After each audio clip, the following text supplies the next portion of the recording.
Boa noite, seguidores. Ontem nós conversamos um pouquinho sobre a rotina da criança autista nessa época de epidemia, nessa época de pandemia. Hoje nós vamos falar sobre brincar, como está inato, incutido no nosso desde que nascemos. As crianças, a partir de uma certa época, elas já brincam. Quando eles são nenéns, a gente ensina a brincar. Quando são maiores, eles brincam com os pares. Então, o faz de conta faz parte da vida dessa criança, porque ela tem bem desenvolvida na cabeça dela. Uma criança no espectro, ela não tem essa parte desenvolvida, essa parte é mais prejudicada. O faz de conta, o compartilhar, o socializar, o abstrair. Então, a metodologia de brincadeira com ela é diferente de uma criança neurotípica. Se eu der um chocalho para uma criança neurotípica, ela vai saber que isso é um chocalho. E a primeira coisa que ela vai fazer é balançar, porque sabe que ele emite som. A intenção desse instrumento, desse objeto, é emitir o som. Para uma criança TEA, não é tão fácil assim. Você vai entregar o objeto, a primeira coisa que ela vai fazer é ela vai olhar, ela vai ver as cores, ela vai ver, mexer, ela vai apertar, cheirar, ela vai pôr na boca, ela vai explorar aquele objeto da maneira em que ela consiga descobrir qual a finalidade dele. Ela vai virar, vai fazer som, aí ela vai chamar atenção, talvez ela vire de novo. Então, até esse momento, aquele objeto que eu dei para ela não tem uma função social. Ela não tem função social para esse brincar. A partir do momento que, vamos supor, eu dê um chocalho para a criança, deixo o chocalho com ela, ela vai explorar, vai mexer, e eu do lado tenha o meu chocalho e eu comece a brincar e chamar a atenção dela, com o tempo ela vai olhar. Pode não ser de primeira, ela pode jogar o chocalho fora e você devolver, mas com o tempo ela vai ver que a função social desse instrumento é som, emitir música. Nós fizemos isso com uma aluna que ela gostava muito de uma música e as crianças acompanhavam com chocalho. E você dava o chocalho para ela fora do contexto, para ela não servia de nada.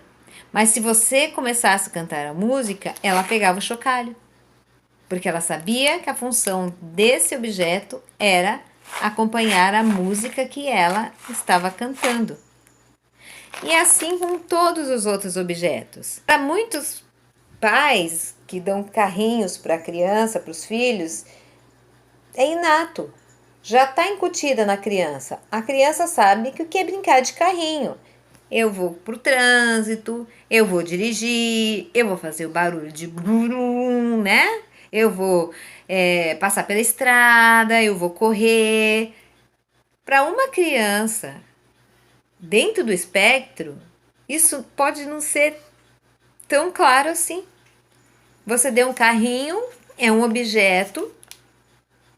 Qual é a função social disso? Qual é a função disso? Para que eu tenho esse objeto? Ele vai explorar, virar, cheirar, pôr na boca, que é o que eles fazem. E provavelmente vai chamar atenção pela roda. Porque a roda, sim, tem uma função. Ela vira.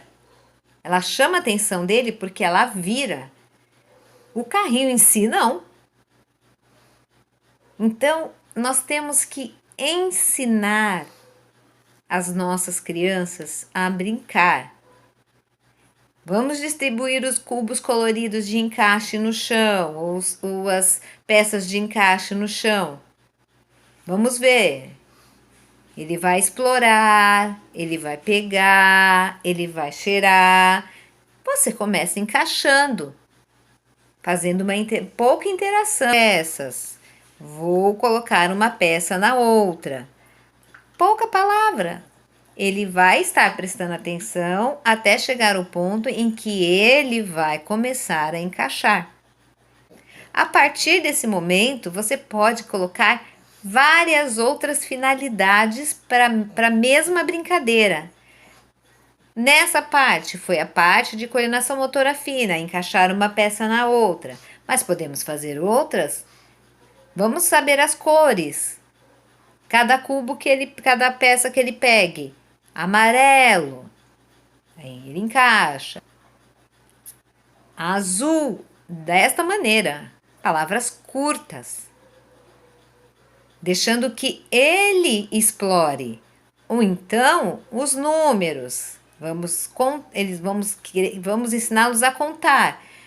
Eles estão com a pedra de encaixar ou enfileirar. Estão com um carrinho para enfileirar.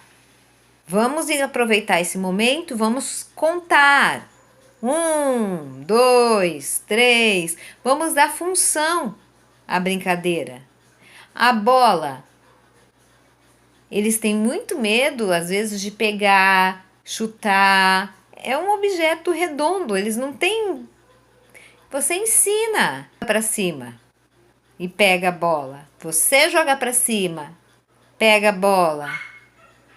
Você joga a bola para ele, entrega a bola na mão dele para ver se a criança responde.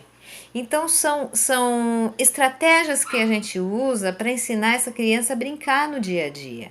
Ela vai brincar de boneca. Bom, é um objeto para ela inanimado. Ela não tem o faz de conta. Finge que é o meu bebê? Não. Você pode beber. E com o tempo ela vai entender que é um bebê, que é uma boneca. Boneca. Ou dar comidinha. Então é tudo muito esmiuçadinho, muito devagar, muito uma coisa de cada vez. E deixá-los assim ao léu com o objeto, eles não vão achar uma função para esse objeto. Você pai, você mãe, você professor, você cuidador, é aquele que é mediador entre o objeto e a criança, para que ela possa se distrair com aquele objeto. Quando eles estão imersos no mundo eletrônico, no mundo digital, eles não têm a interação. Então, vamos supor um tablet. Eles têm um tablet e aperta o tablet para falar as letras.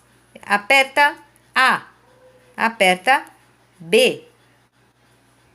É automatizado. Não há uma interação social. Eles não precisam interagir conosco.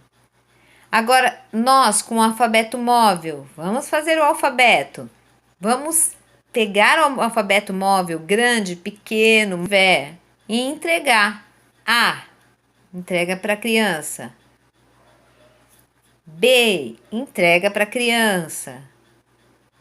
C, com o tempo, a criança vai dar a resposta. Pais, mães, educadores, esse tempo pode ser curto, como esse tempo pode ser longo. Não há uma receita pronta.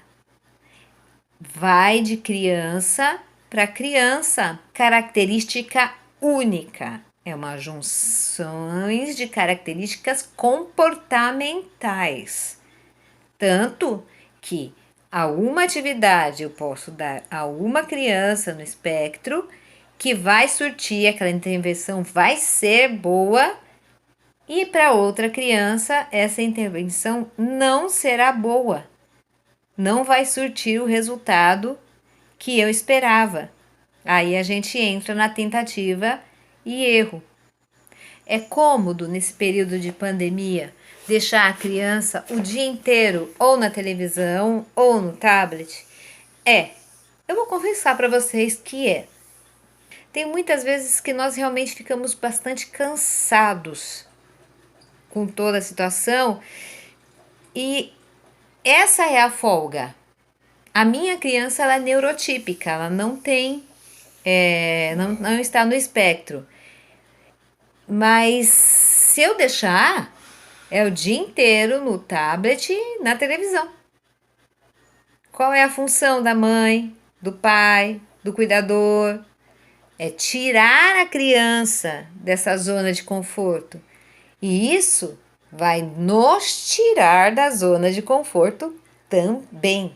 Porque nós, como cuidadores, como pais, como responsáveis, nós vamos interagir com a criança. Nós vamos ter um tempo para fazer a interação com aquela criança. Então, esse momento, papais, mamães, irmãos mais velhos, é o momento de você interagir com a sua criança que está em casa. Quer momento melhor do que esse, que ele não pode sair? Vamos dar funções aos brinquedos, vamos ensiná-los a brincar, vamos mostrar como funciona, vamos deixar que eles nos mostrem como funcionam, novas que eles podem fazer. Então, o brincar na criança até não é incutido, ele é ensinado. Você ensina a sua criança a brincar, assim como você ensina a sua criança a interagir socialmente.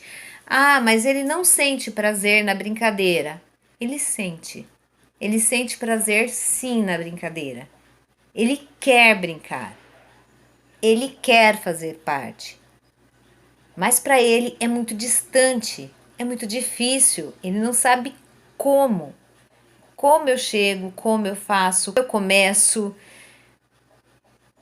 Entenderam? E aí que o mediador, que somos nós, é que fazemos esse link para que essa criança possa interagir. Ah, eles gostam do isolamento social. Isso é claro, eles querem ficar num lugar isolado sozinhos. Normalmente, ao invés de tentar trazer a criança para o ciclo social, é levar o ciclo social até a criança.